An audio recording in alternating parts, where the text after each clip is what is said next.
नमस्कार सर्वांना, श्री स्वामी समर्थ. तर आजचा दिवस ज्या दिवशी आमच्या आयुष्यात असा काळाने घाला घातलेला दिवस, ह्या दिवसाची आठवण झाली की खूप असं थरारक एक हे उभं राहतं. 26 डिसेंबर. तर 26 डिसेंबर असा दिवस आलेला आहे आमच्या आयुष्यात, ज्या दिवशी काळानं असा घातला की काळ अचानक आला आणि आमच्या दादाला आमच्या आयुष्यातून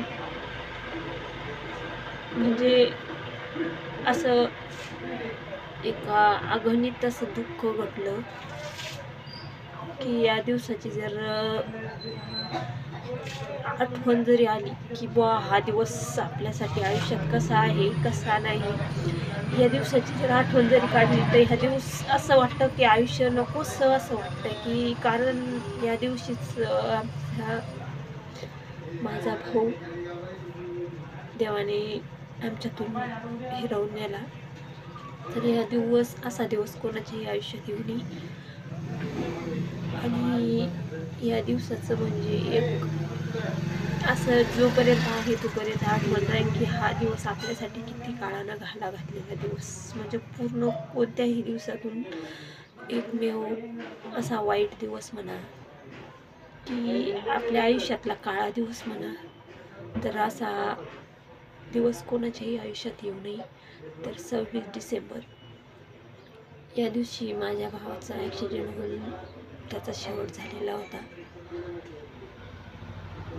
तर ह्या दिवसाची म्हणजे तो पेपर द्यायला गेला, पेपर देऊन सुद्धा मस्तपैकी घरी आला, जेवण वगैरे घरी म्हणजे घरी निघाला होता जॅकेटमधून. येतानाच त्याचा अपघात झाला आणि तो जागेवरच गेला. तर हा दिवस येतो काळानं घाला घातलेला 26 डिसेंबर. त्याच्यामुळे ह्या दिवसाचं एकदम असं थरारक काटा उभा राहतो हा दिवस म्हटलं की.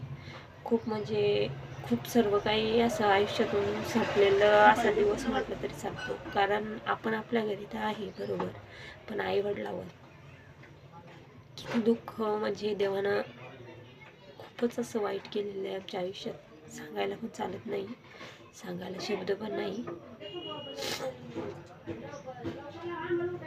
तर या काळ्या दिवसाचं काय बोलावं, त्याचं शब्द पण असं तोंडावर येत नाही की हा दिवस म्हणजे इतका काहीतरी आमचं पाप म्हणा, आमचं काहीतरी पापाचं कर्म म्हणा, तर ते दिवस आम्हाला बघायला मिळाला. तर असा दिवस कोणाच्याही वाटायला येऊ नये. आणि स्वामींना प्रार्थना करते की तो कसाही असो, जिथं असेल तिथं त्याच्या आत्म्याला शांती लाभो. आईवडिलांनी तर पूर्ण त्याच्यासाठी ज्या विधिवत काय पूजा वगैरे करायच्या त्या केल्या. पुन्हा एकदा स्वामींना प्रार्थना करते की त्याच्या आत्म्याला शांती लाभो. हीच ईश्वरचरणी प्रार्थना करते.